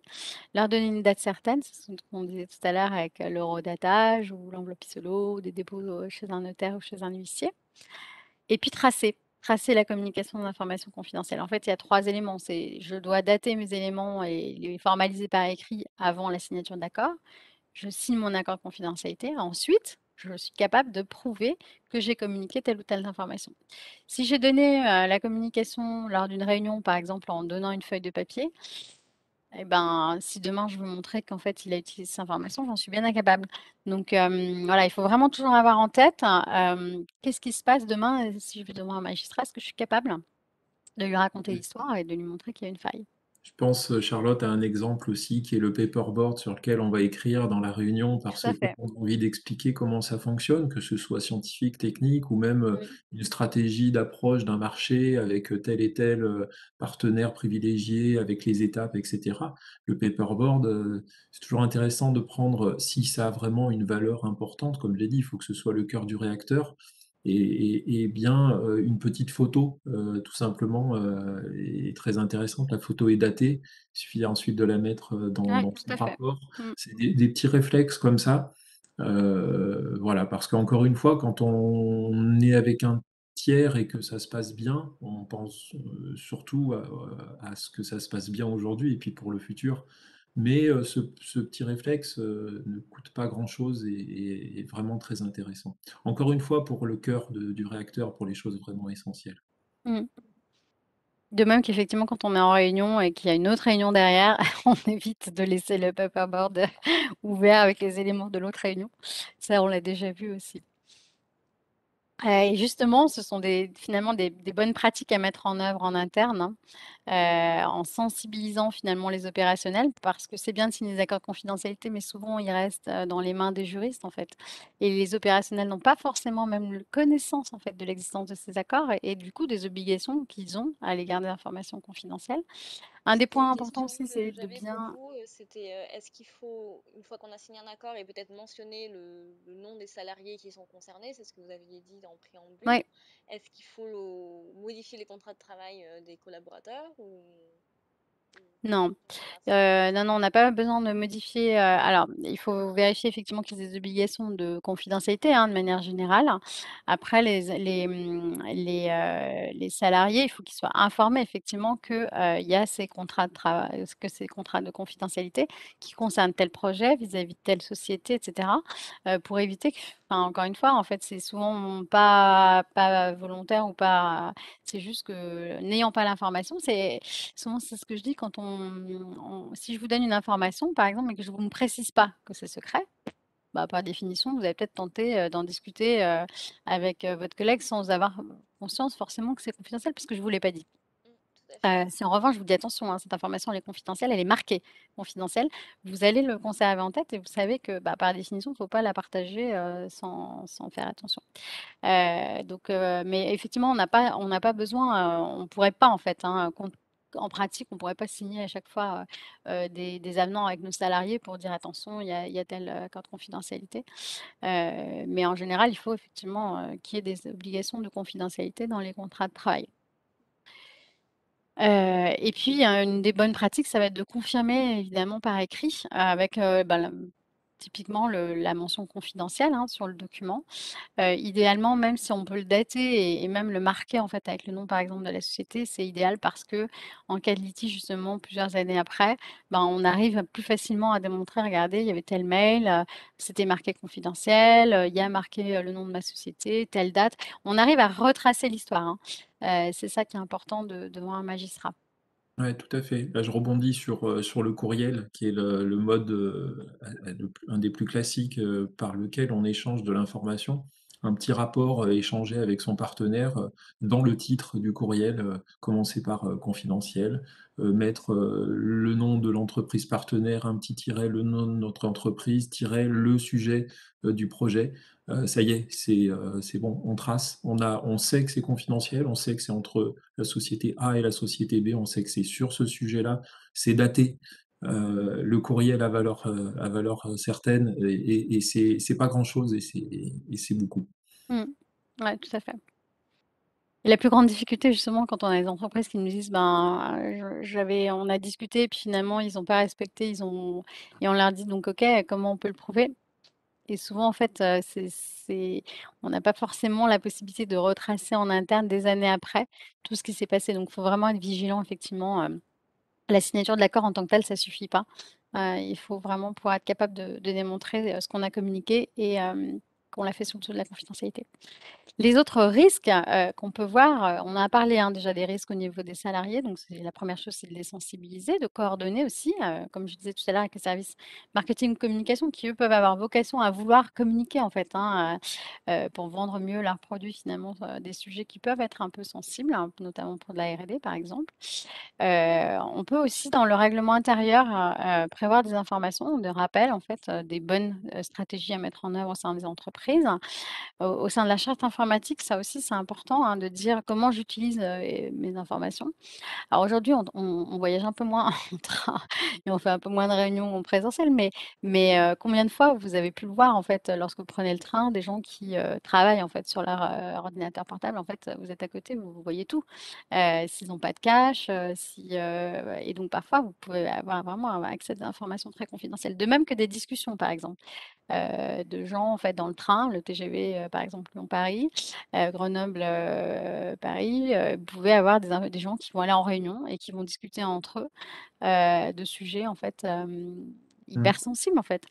Heu, Il y a un fameux exemple, Charlotte, je me permets, un exemple, qui concerne la société, Renault Trucks et ensuite Volvo Trucks. Quand c'est devenu Volvo Trucks, il y avait, une, un groupe de cadres qui, à horaires réguliers, prenaient un avion, direction le nord de l'Europe.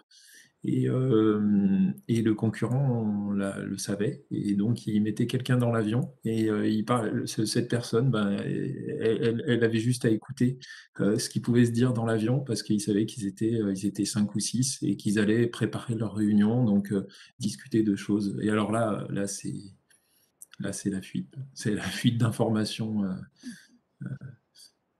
de manière, voilà, fortuite et sans vouloir faire de mal, quoi. mmh.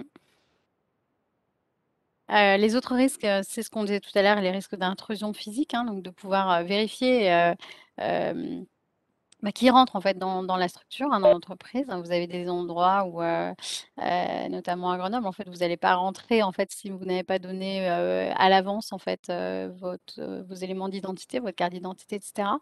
Donc ça permet vraiment de pouvoir tracer, en fait, qui rentre aussi, au sein des structures. Et puis éventuellement de pouvoir segmenter, c'est-à-dire qu'en fait, une personne, un même salarié, si demain il part à la concurrence, il n'aura pas forcément toute la chaîne en fait de production en tête, donc il ne sera pas capable, hein, finalement de reproduire, le procédé de fabrication de A à Z. Ouais. La sécurisation des embauches aussi, c'est important et on l'a vu aussi il y a quelques années, il y avait des, problématiques notamment avec des stagiaires qui faisaient finalement de l'espionnage industriel.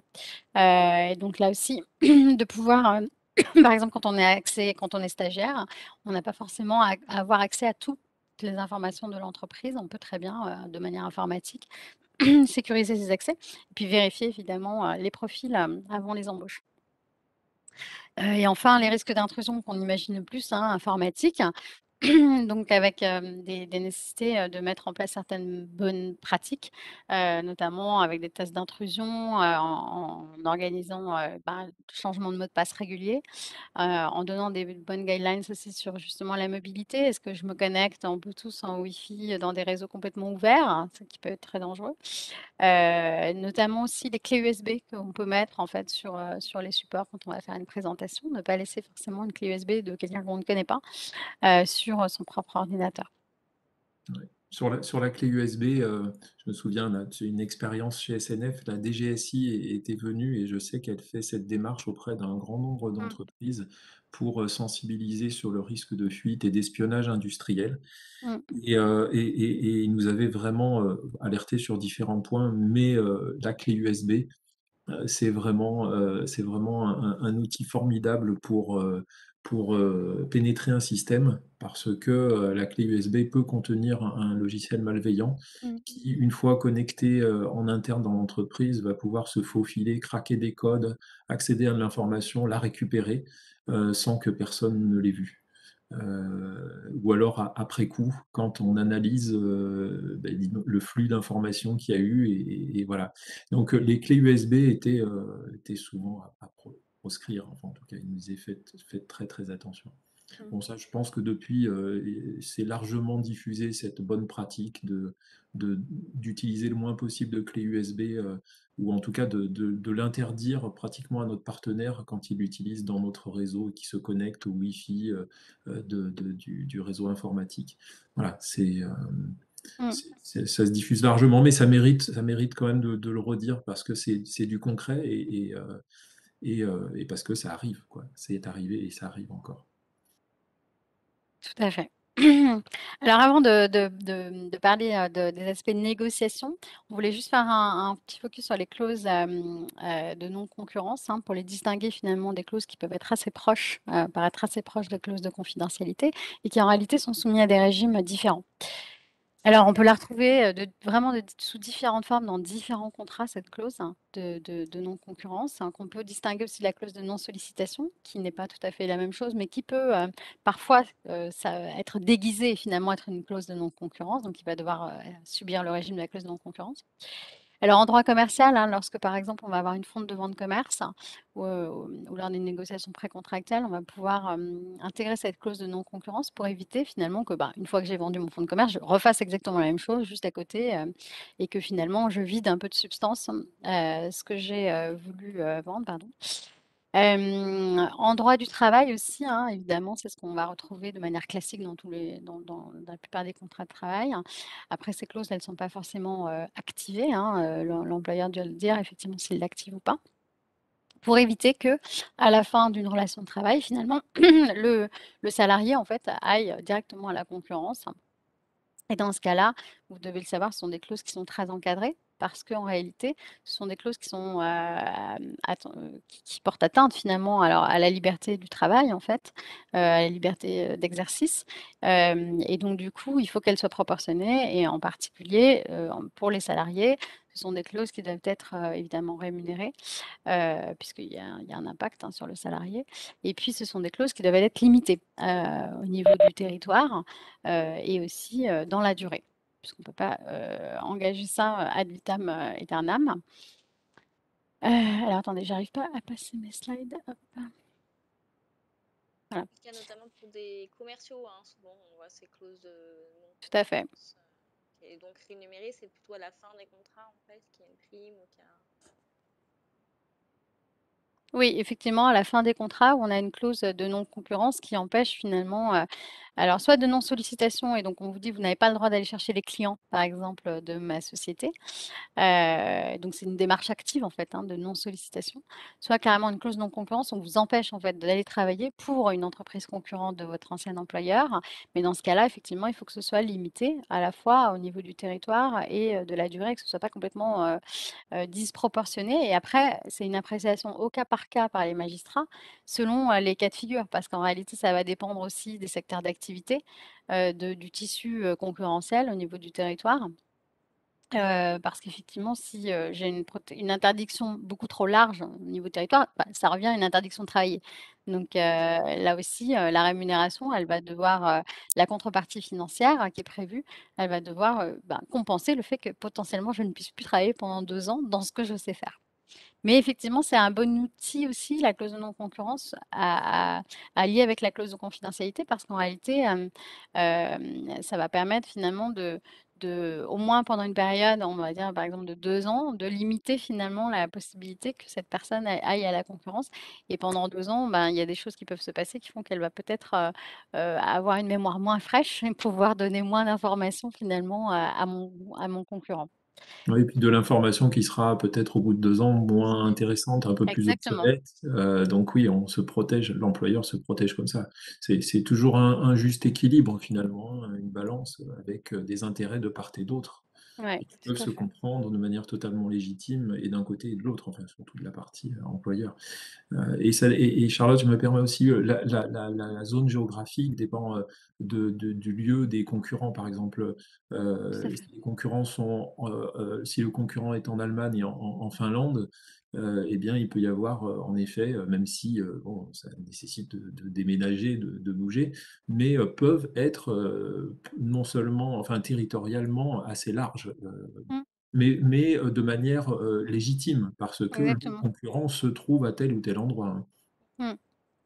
Ouais, tout à fait. Il y a toujours dans cette appréciation, en fait, ce principe de proportionnalité, de dire: «Est-ce que ce que j'interdis, en fait, est raisonnable, hein, par rapport à la préservation, finalement, de mes intérêts? Est-ce que c'est pas complètement déséquilibré?» Et ça vaut par rapport au finalement au contrat de travail, hein, où il y a cette atteinte qui doit être mesurée, par rapport à cette liberté d'entreprendre et cette liberté de travailler.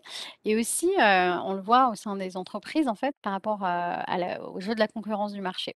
Il ne faut pas que ce soit des pratiques, en fait, qui soient anticoncurrentielles.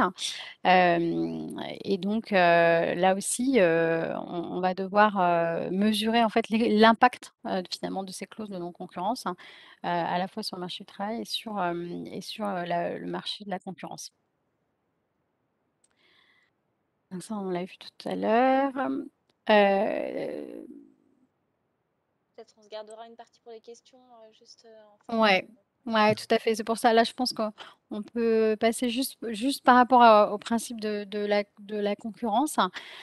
Vous dire qu'effectivement, il faut que, ces clauses ne soient pas, susceptibles de constituer soit une entente, soit un abus de position dominante, hein. En termes de pratiques anticoncurrentielles, ce sont des clauses qui, si, elles génèrent des pratiques anticoncurrentielles, peuvent être, susceptibles, d'engager, la nullité.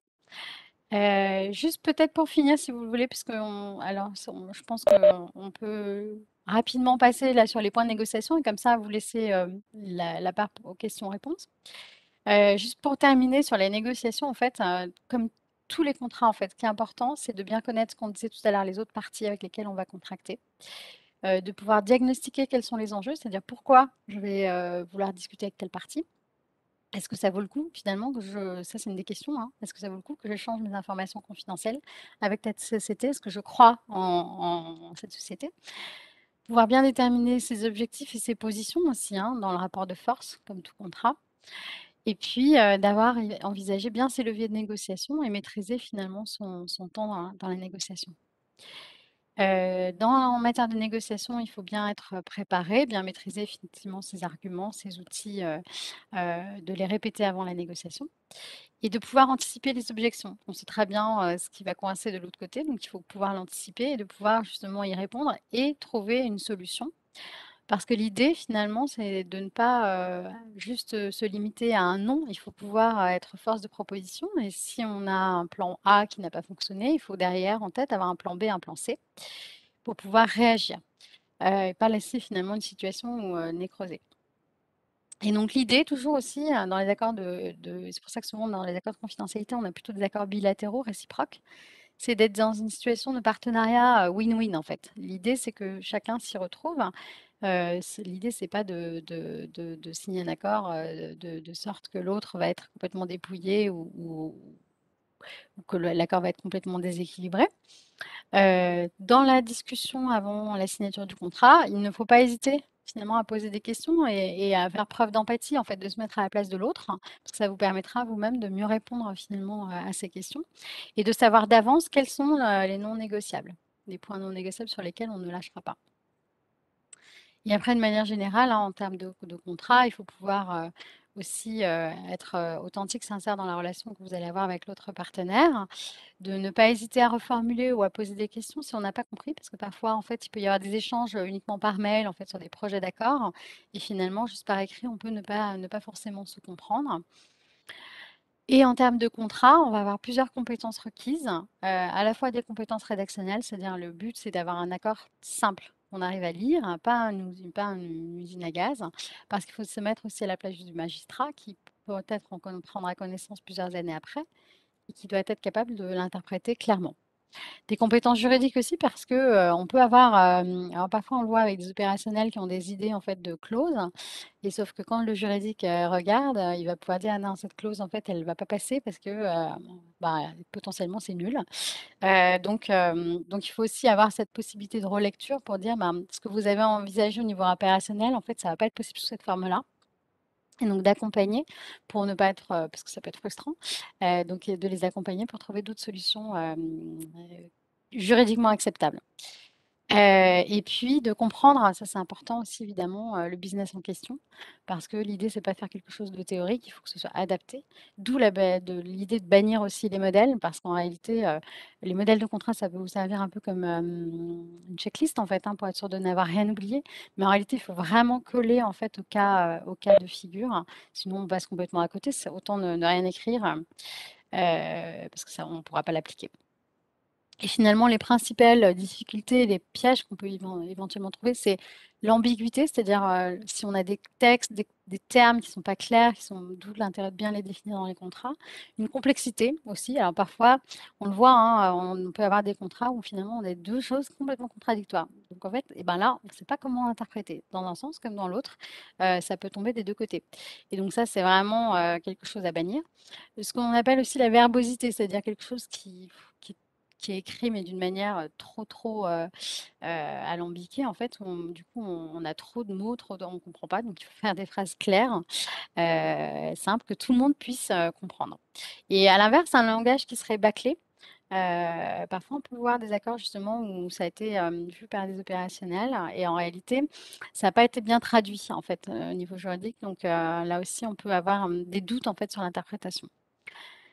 Et puis évidemment, des écueils qui seraient liés soit à une méconnaissance du droit applicable, notamment par exemple le droit de la concurrence. Vous voyez tout à l'heure, une clause de non-concurrence qui est mal rédigée, qui revient à un abus de position dominante ou une entente, et bien potentiellement elle peut tomber pour, cause de nullité. Donc si on ne l'a pas vue, c'est embêtant. Il faut pouvoir, l'envisager dès le départ et puis, les mécompréhensions éventuelles qu'il peut y avoir au niveau des implications, business du contrat. Donc l'idée, c'est vraiment d'avoir des définitions claires, un accord, équilibré, d'identifier les clauses qui vont pouvoir, poser problème, gêner et puis éventuellement, trouver des voies de recours. Et juste donc pour terminer, en fait, quand on négocie des contrats, en fait, hein, la courtoisie veut que lorsque on nous soumet un contrat, qu'on puisse faire, des modifications ou des commentaires, vraiment modifications apparentes, pour que l'autre, en fait, puisse voir tout de suite, en fait, quels sont les points qui restent à discuter, ce qui a été modifié. Lorsqu'il y a des échanges par écrit, parfois, il peut y avoir des mécompréhensions, donc on peut avoir intérêt à se rappeler pour dire, voilà, on passe en revue, quelles sont les modifications, quels sont les points qui vous posent difficulté et puis prévoir un récap, en fait, par mail en disant: «Voilà, tout ça, ça nous convient, il reste 3 points à discuter, tac, tac, tac».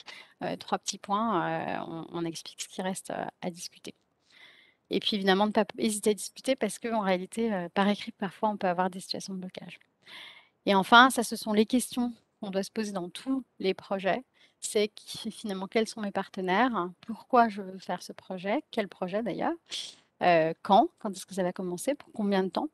Sur quel territoire et comment? Ce sont les questions basiques en fait, qu'un enfant pourrait poser, mais qui doivent être en réalité posées dès le départ, parce que ça permet finalement de bien donner, le cadre, de la discussion. Voilà, donc juste pour, terminer, hein, de bien penser, toujours à avoir un accord de confidentialité avant d'entamer les négociations, ce qu'on disait tout à l'heure avec Constance. De bien lister ses connaissances propres et de définir le périmètre de chacun. Quelles sont les compétences finalement, techniques des uns des autres. De déterminer les répartitions, des tâches s'il doit y avoir une collaboration entre les parties ensuite. Et puis éventuellement, on peut préparer, avoir recours à un term sheet en fait, une sorte de tableau, qui permet très rapidement de se mettre d'accord sur, les points essentiels, du contrat. Voilà, du coup, on a terminé pour, cette présentation et on est à vos dispositions pour toute question du coup, maintenant ou plus tard. On vous a laissé nos coordonnées, on pourra vous donner aussi, accès à notre PowerPoint. Merci. Je propose qu'on peut-être qu'on prenne des questions directement, soit dans le chat, Ouais. soit vous désactivez vos micros, n'hésitez pas. Il y avait juste une remarque d'une participante qui a dû se déconnecter, voilà, qui voulait savoir Mmh. quel petit compte rendu on pourrait lui envoyer. On verra par mail pour vous envoyer peut-être voilà, une trace de de cet atelier. Très bien. Je ne sais pas, qui souhaite prendre la parole, c'est libre, donc allez-y. Si vous aviez des points précis, peut-être des choses que vous avez mal compris ou bien compris, enfin voilà. On n'avait pas de vidéo, mais on a bien sûr les micros, donc n'hésitez pas. Constance, les micros des invités sont Oui, ouverts? pour le moment, oui. Mais alors, Bon, parfait. mais je pense que vous pouvez les ouvrir, vous tous, les invités. Il n'y a peut-être pas de questions. Est-ce que vous êtes tous en train de manger et, et voir? Dites-nous s'il n'y a pas de questions, si ça convenait. Je pense que je peux pas les réouvrir, il me semble, au micro. Ouais. Ah si, il y a quelqu'un qui arrive. Oui, ça y Ça est. y est, ça y est, ça y est. C'est Philippe, là, c'est juste parce que je suis en train d'écrire un message. On ne pouvait pas rétablir nos micros nous-mêmes. C'est pour ça que vous ne nous Ah, entendiez pas. super. On avait un petit mot, mais on ne pouvait pas vous le signaler. Écoutez, moi, pour ce qui me concerne, merci. Hein, c'est extrêmement intéressant. Donc, ça me rappelle on va dire, des expériences passées, parfois pas très bonnes, Mmh. sur ces différents points. Et c'est une très, très bonne piqûre de rappel. Et puis, de connaître votre expertise sur le sujet, en effet, ça peut être intéressant. Mais je suis d'accord avec vous sur les histoires de moi, là où j'ai le plus souffert, c'est sur des clauses qui avaient été mal rédigées. Des Et puis en plus, je travaillais à l'export, alors c'était de l'anglais traduit, Mmh. etc. Donc il y avait une version de base, parfois c'était en allemand, Mmh. avec une traduction en anglais, avec une version de référence en allemand, qui était compréhensible par personne. Enfin, des choses assez complexes comme ça qui fait que il est arrivé dans des négociations, on passait en revue donc moi j'étais directeur commercial avec des directeurs achats on comprenait même pas les clauses, quoi. Ouais, c'est ça, exactement. C'est tout On à ne fait ça le point. comprenait pas les clauses. Ouais. Je me souviens d'une scène où on a éclaté de rire en lisant le contrat parce qu'on ne comprenait pas ce qu'il y avait écrit. Pourtant, Mmh. habitué de ce genre de contrat. Donc ça, et puis oui, sur la sensibilité de chacun et autres, je trouve votre présentation très bien faite. Bah, merci beaucoup. Et, et que dire, je, je note et je ne manquerai pas de revenir vers vous pour des cas concrets. Bah, avec grand plaisir, on est à votre disposition. Il y avait Marie, c'est ça, qui avait une intervention. Est-ce qu'il souhaite intervenir aussi? Je crois que c'est Marie. Oui, je vais vous poser la question à propos pour la clause de non-concurrence. Si un salarié quitte l'entreprise pour s'installer en tant qu'indépendant, consultant, à quoi est-ce que il est tenu autant que s'il changeait d'entreprise? Il est tenu par les clauses autant que s'il changeait d'entreprise? Ou bien le fait d'être indépendant, consultant, enfin d'avoir sa propre entreprise, le délit de l'ancien contrat, les clauses. Alors effectivement, tout dépend comment c'est rédigé, hein, cette clause de non-concurrence, mais le but du jeu quand même, c'est si on reprend l'esprit en fait d'une clause de non-concurrence, c'est de ne pas concurrencer en fait, l'entreprise, hein. Donc finalement, s'il fait exactement la même chose, que la société, pour le coup, c'est problématique, je pense, même s'il s'installe à lui tout seul en fait et qu'il va pas, juste chez un concurrent. Et puis il y a d'autres outils et notamment le secret des affaires en est un. C'est-à-dire que nous, on a des sociétés par exemple où on a des personnes qui vont être dans des postes clés en fait de l'entreprise et qui demain, si elles partent, peuvent partir avec des informations qui sont vraiment stratégiques pour l'entreprise. Et au moment où cette personne part, on peut lui rappeler justement que ben, le secret des affaires, c'est une protection en fait avec éventuellement des sanctions même pénales en fait. Hein. Donc du coup, il faut être quand même vigilant. Au-delà des obligations qu'il pourrait avoir contractuelles, il y a aussi des obligations légales de respecter finalement le secret des affaires de l'entreprise en fait. Donc, vis-à-vis de son employeur, l'obligation de loyauté, elle vaut uniquement pendant le contrat de travail. Donc, une fois que le contrat de travail est terminé, cette obligation ne vaut pas. En revanche, effectivement, tout dépend de la manière dont est rédigée la clause de non-concurrence. Mais effectivement, si finalement il fait exactement la même chose à son compte, ça peut être problématique et on pourrait rechercher sa responsabilité. Ce d'autant plus si la clause a été activée et qu'on le rémunère en fait pour cela, quoi. Merci. Elle peut être aussi non seulement orientée vers tu n'iras pas chez un concurrent, y compris si c'est toi qui deviens nos concurrents, mais elle peut être aussi accompagnée d'une note sur le domaine technique dans lequel il sera autorisé ou pas à travailler. Donc ça se négocie, ça s'écrit ou pas, mais ça peut venir compléter l'information. D'accord, merci. Alors, s'il y a Je vous en d'autres prie. questions, peut-être lever la main parce que je crois que dans mes options de réunion, il faut que je vous autorise ou alors à allumer au micro. Est-ce que...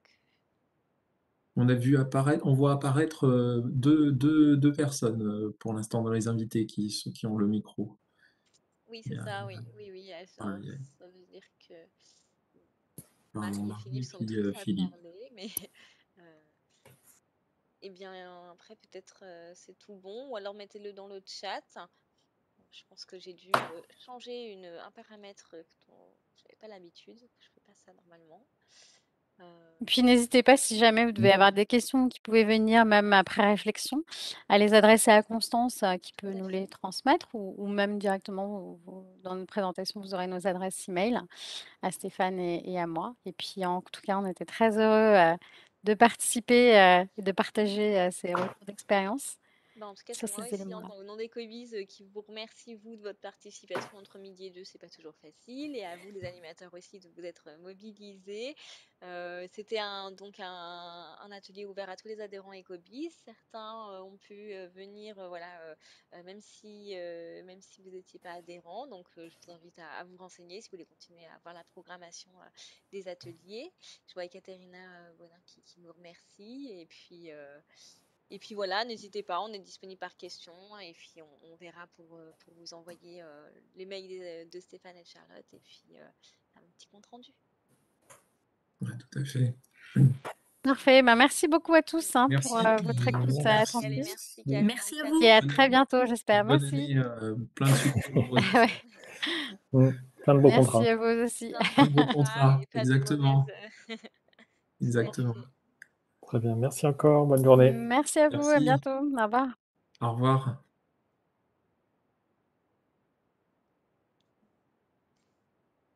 Alors. Merci Stéphane, merci Charlotte. Au revoir, à bientôt. Ouais, bah, c'était un plaisir, hein. Et de rien. Et puis on échange peut-être pour la suite pour voir comment vous voulez Ouais. Tout à mener fait. tout Bah, ça. dans la suite, il y avait, je sais qu'il y avait, Nelly m'avait parlé de potentiellement après des articles à partager avec la communauté Tout à sur fait. bah, Tout à du fait. contrat, de la propriété industrielle, intellectuelle. Et puis je me rapprocherai de Nelly pour faire, elle m'avait proposé de faire un petit portrait, comme je viens d'arriver, pour reprendre D'accord. en charge le bureau de Grenoble de Placereau, de faire partager cette information sous la forme d'une interview, soit vidéo, soit par écrit. Donc ça, je me rapprocherai de Nelly. Oui, tout à fait. C'est dans le plan 2022 Ok.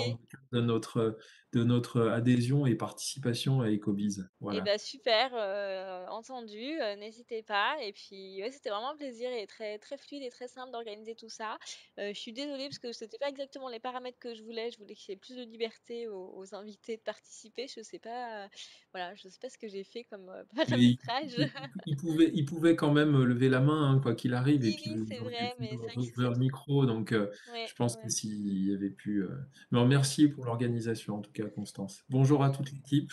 Oui, Je ça vous a suis entendu. sur les réseaux sociaux. Il y a des belles photos de groupe. On voit que c'est vraiment sympa. Oui, bah, vivement la fin des webinaires aussi pour se Ah retrouver, oui, ouais, vraiment. ouais, ouais, ouais. Il y a le 20 janvier, il y a bien, c'est toujours maintenu.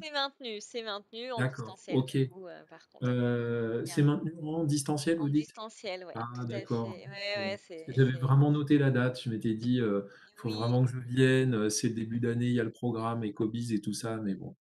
ouais, Donc en malheureusement effet. avec le contexte, c'est webinaire, alors venez enfin voilà, ouais, venez quand même, mais Oui, oui, oui, tout à il y aura fait. toujours J'essaierai, l'intervention, j'essaierai. voilà, sur les sujets de collaboration, Ouais. consultation. Rappelez-moi, c'est quelle heure le 20? C'est entre midi et 2 C'est aussi? entre midi et 2 Ou, aussi, ou je 11, voudrais 15, pas ouais. faire de bêtises, j'ai reçu 13-15 de mémoire, mais j'en suis pas sûr ah du oui, tout. oui, non, c'est peut-être ça, hein, 13-15. Hop. Alors, je vais J'ai ça en regarder mon tête, mais calendrier, ça sera plus simple. oh, Alors, je vais c'était la retrouver semaine l'info, prochaine. hein. Oui, mais c'est ça, c'est Je vais 13-15. retrouver l'info. Bon, bah super. Ouais, voilà. Ouais, j'ai pas totalement perdu la mémoire. Ouais, ouais, c'était Merci moi en tout qui cas, confondais. Constance. Bonjour à toute l'équipe À très et bientôt, puis Stéphane. à très bientôt. À Au bientôt et revoir. merci encore à Charlotte hein, pour toute l'intervention. Oui, oui, je Terrible. transmets. Oui, c'est vrai que je transmets. Merci. Merci. Au revoir.